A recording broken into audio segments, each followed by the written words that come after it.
And you do that by living your life, by changing, by making the adjustments that are needed. If you want something,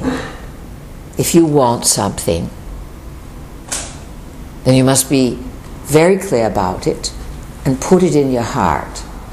What does that mean, put it in your heart? There are such words that are out there. The heart is the center of the body.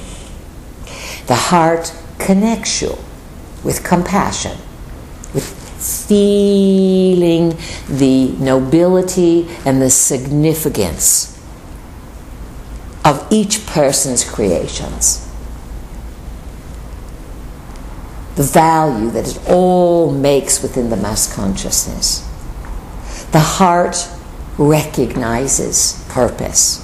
It may not know all the details of the story, but it assigns purpose, and it has strength, because the center of your body connects you with the center of the cosmos, or the center of your galaxy, the womb and heart of the mother. So by putting something in your heart, it means that you are letting something grow with compassion. Now, for all of you, whatever you are wanting always involves some kind of change. And as we mentioned last evening, the summer moons are going to bring about tremendous, extraordinarily enormous change. These changes will be systemic in the outside world. They will also be internal, experienced subjectively, personally, different by each person. Each situation, inner and outer, are deeply connected. The outer springs from your beliefs about the world. If you think about the last few years, as people came out of their euphoric and exuberant spending sprees and had to have a reality check about money, about systems, about reliability and people and all these kinds of things, it was preparation to help you simplify, to help you, to a large extent, migrate out of a probable world. One could say that the collapses and the changes and the rearrangements that will be characteristic of the summer and autumn moons are in a large symbolic situation. You are moving away and pulling your energy out of a certain probable world that no longer sustains you. You may wonder where to go, but you naturally build something else when you pull away from something that no longer works. Sometimes you feel empty, boredom, there's a little bit of vacancy there, which something comes in to fill it. And all of you in this room and out there in Mystery Land, you know what the keys are. It is clear intentionality. It is setting a course. It is having some love and desire and excitement. We advise you all, as the changes come around, love what you do. Do it from your heart. Let it put a smile on your face. And welcome more love into your lives. The more loving that you can be, the more you are using the energy of the cosmos. The more you laugh with glee, giggle at silly things. We said to you, you're all lazy. You agreed. You laughed a little bit. Let's see if we can get you laughing even more. Laughing opens the chakras, and it allows more energy to come in. When you are all serious and you're all mental, everything's got analysis and condition, and you get closed down. You want to freely open your body. Your bodies are so marvelous.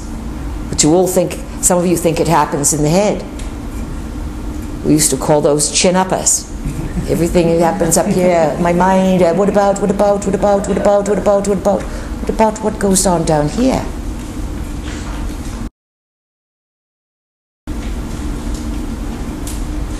We have suggested that you will have and you will gain much greater respect and awe for your physical body if you allow the energies to do their work. Those who are just looking for ideas or a way to live may find their bodies falling apart and they will get very ill. You cannot separate who you are. Your genitals are not separate from your identity. Your thoughts are not separate from your body. Everything affects the whole, and everything then affects the mass consciousness. So be aware of these things. We asked you to have expectations of excellence for yourself and for the world. And to recognize that the changes are building something new. And you cannot see what will come up, but you can put it in your heart, the qualities you want. This is most important. All right, we won't take up too much in the monologue here. We'd like to hear what your questions are, what your thoughts are. You had a stimulating morning, and so we want to take advantage of some of that energy and see if we can play with you. We do play with you. We play to open your mind. Sometimes you want answers. When you get answers, the intellect thinks it knows things, and then it shuts down.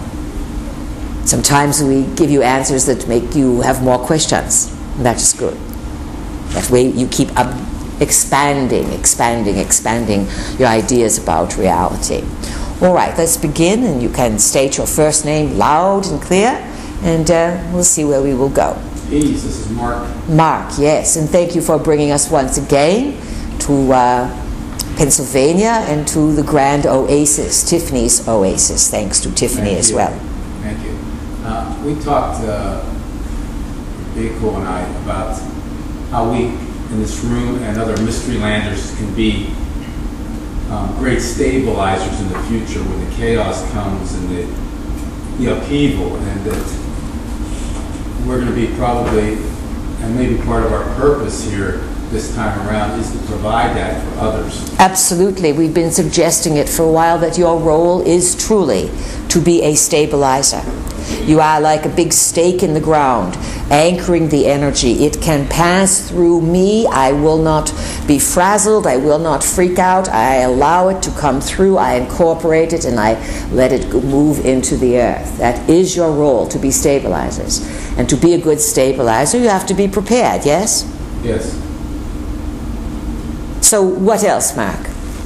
Remember last night we talked about the chopstick homework assignment? Yes. That would be a symbolic action of helping to stabilize the energy of the earth. But you are also like a big chopstick. Yes. And we would say to all of you, be mindful of the summer storms. As the electrical energy really starts to heat up and send large doses of energy, that energy creates shifts in consciousness. It revitalizes the earth. Certainly energy, lightning can destroy many things, but you will see profound light activity in the heavens through storms this summer season. And you may say, well, the big hurricanes or this, but remember that you do create the weather with your own consciousness. It is a co-creation. And that the elements have knowledge, they have consciousness, and that lightning does bring whole new states and open things up. And of course this is what is very important this summer. So when a storm is coming, see if you can be in a safe place. Watch it from a distance. Acknowledge the power of the lightning. You have heard probably many stories about people who have been struck over and over again. Light has intelligence. Lightning, when it finds people who have been struck by lightning 7, 8, 9 times, this kind of thing throughout their life, they create a fear over it. And the lightning senses it. Animals sense your feelings. So do the elements. So you must courageously ground yourself as a stabilizer. Say hello. And when those lightning storms come down, recognize that this energy is enlivening and charging the earth itself, affecting the people from ground up and from overhead.